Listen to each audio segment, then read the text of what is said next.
Hi, good morning, Karen. All right, good morning to you. And first, congratulations. The first woman to head the National Security Council, so to speak. You're the first National Security Advisor. That's a woman, but this isn't the first in terms of you breaking the glass ceiling, so to speak. What do you believe, ma'am, is the edge of having someone from the academe as the National Security Advisor instead of having someone from the military?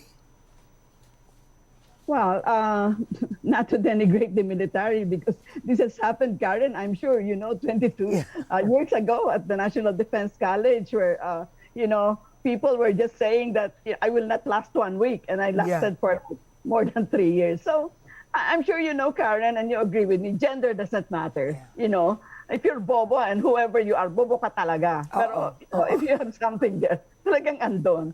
So, we're not saying, Karen, that we're setting aside the military aspect of national security.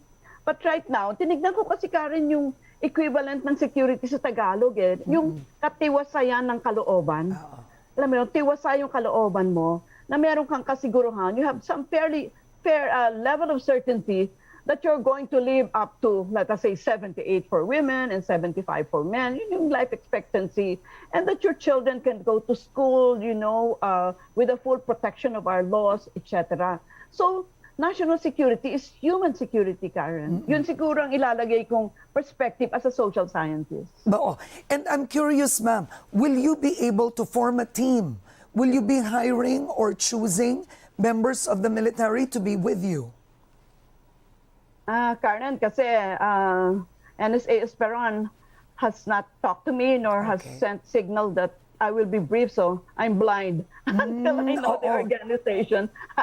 Until I know the structure of this office, I can't say anything yet. I don't like to move when I don't know. Well, ma'am, is this a post that you had wanted? Let's put it this way.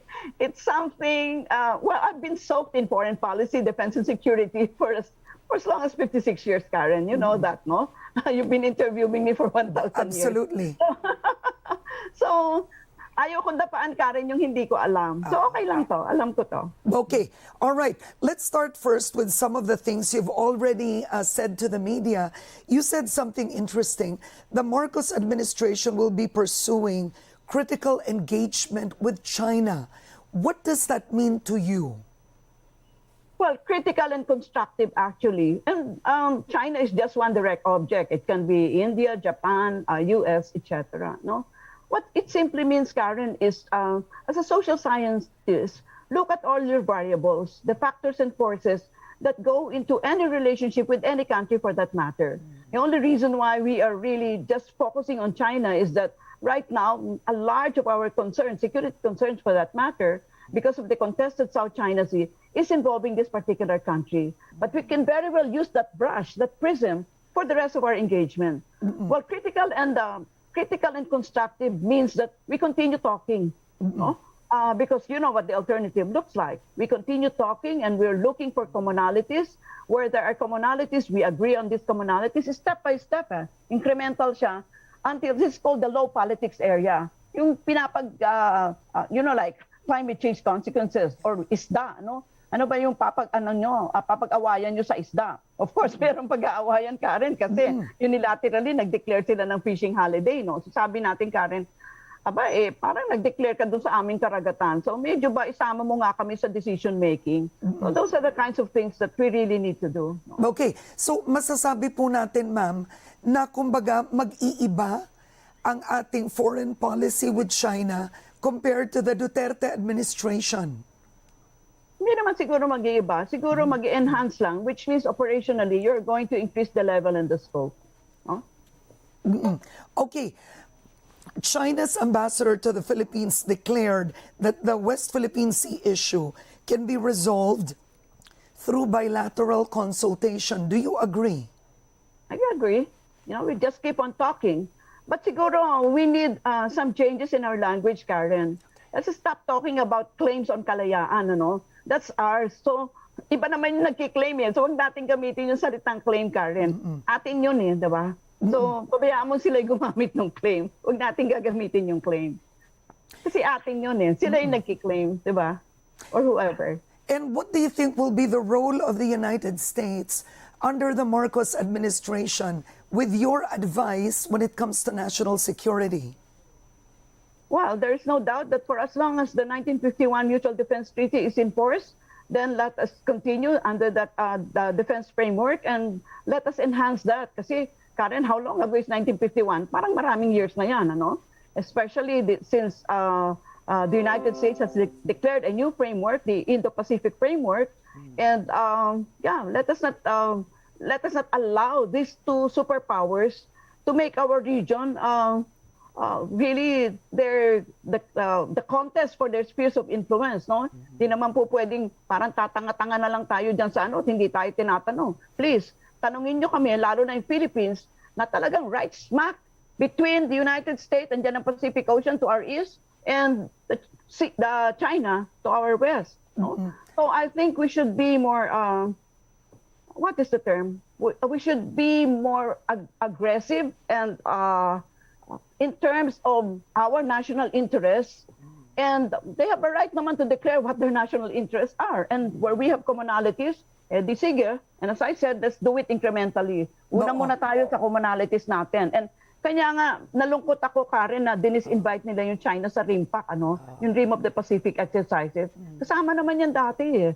Parang nag-iba yung tono nila sa China. Ba't hindi mo isasama yung China? Tungkol naman yan sa maritime security, tapos defense of the sea lanes, di ba? These are low politics areas. Okay, but I'm curious, now that you're talking about maritime security, for example, with the United States, would you push for patrols with the U.S.?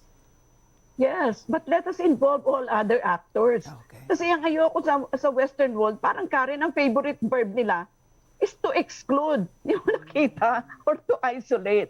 And tayo naman, ang gusto natin ay talagang to include. That is the Asian ethos eh. Yeah. The Asian cosmology is to include. Very inclusive ang Asians eh.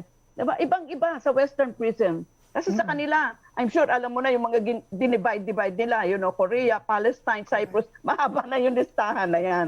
So, we're trying to convince them that the best way really to have international order is for us to be inclusive. No, wag yung ini-ichiprera mo yung tao. I'm sure China gusto niyang mag-apply diyan sa RIMPA kasi kasama mo naman siya dati. Ba't mo siya in-exclude ngayon? Okay, but with the Philippines, for example, will you be recommending or pushing for the enhanced, for EDCA, for example, or even a better version of the VFA? Yeah, let's talk about that. I think that is part of the review. If the President wishes the review to be undertaken, to continue, because I think Lorenzana has started that I think 2 years ago, in the light of the President wanting to abrogate the VFA. Pero kasi Karen, ang dapat pakialaman mo yung treaty. Kasi legs lang naman yung BFA, EDCA, MIRSA, etc. Legs lang ito, implementing arms lang ito eh. Although yung BFA tinrato nating treaty, hindi naman siya treaty, executive agreement lang yan eh. Maraming mga, ano ba ang tawag ko doon Karen? Error in judgment and siguro wag na natin i-label yun, magkakaroon na naman ako mga kaaway nito. But yes, kung gusto mong i-review yan, i-review mo yung Mutual Defense Treaty. Okay. Now, the United States, incoming Executive Secretary Vic Rodriguez said, we will be having a special relationship with the United States. In terms of national security, how important is that? Well, all other actors are important. Okay. Especially Japan. We're not mentioning Japan, Karen, kasi siya yung top honcho insofar as our regional security arrangements are concerned. In fact, hindi ba medyo natakot tayo kasi yung si Shinzo Abe, which is nasa likod siya ni Kishida Fumio, siya talaga pinupush niya talaga magkaroon ng nuclear warhead sa Japan. Alam mo naman Karen, nandiyan lang yung Japan, naduduraan lang dyan sa North. So it's something really that concerns us. So let us also, while we're always talking about US and China, let us involve also the two other actors up there, South Korea and Japan. And yes, our security architecture will involve all the actors. Kasi inclusive tayo, Karen eh. Huwag tayo mag-i-echipwera na miski sino, including Russia. Kasi alam mo nung nasa Moscow kami, ang pinapag-usapan ng mga counterparts doon is really pivoting to to Asia, to our region. Kasi ang Russian, di ba nandyan lang sa North yan? There is a Russian, European Russia, there is an Asian Russia, and people forget that, di ba? What would be your top priority in, let's say, the first 100 days when it comes to national security? Well, I will ride on what President Marcos already articulated, creating jobs which were lost during the 2-year pandemic, because job creation is a national security, Karen. As I said, ang national security mo is really to be reckoned on the individual level.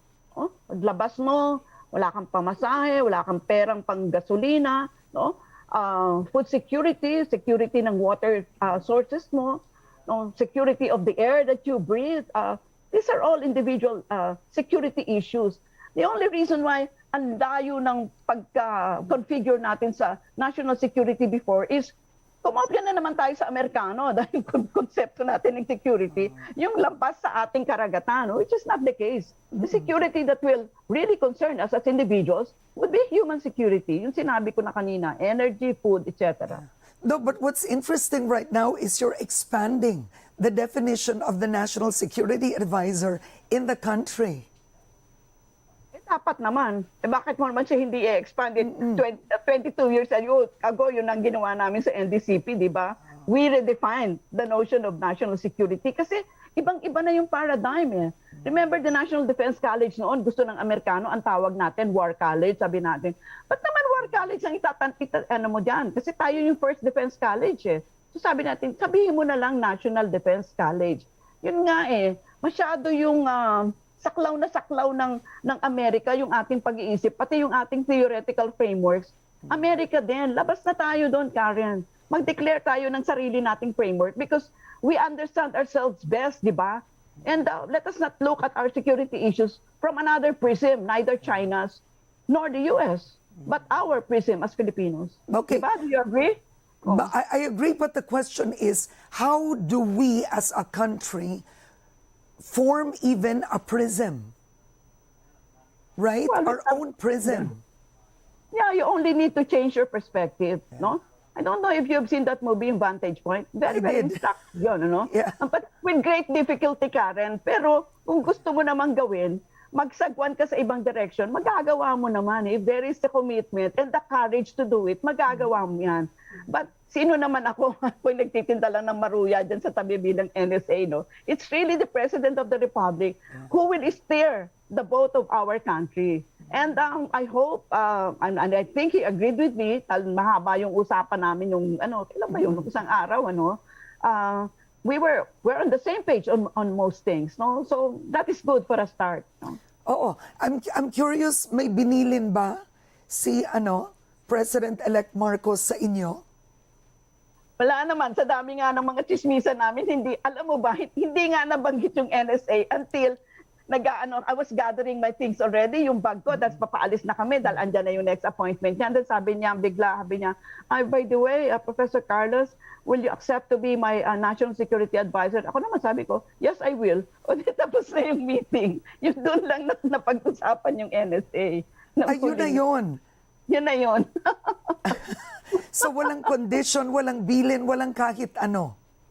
Hindi, kasi during the more than 1 hour, siyempre marami kaming discussion about security issues. Yung education, ginawa rin namin security issue yan. So, ang dami kasi. So, parang we crochet together all these concerns. Kasi, remember, Karen, this is the first time I'm talking to the President of the Republic. Kasi before then, we did not have any link at all except during the debates, di ba? And this is like, hindi, that's not the kind of link that would enable you to have involved discussion. And I think we will have more and more of this in the future.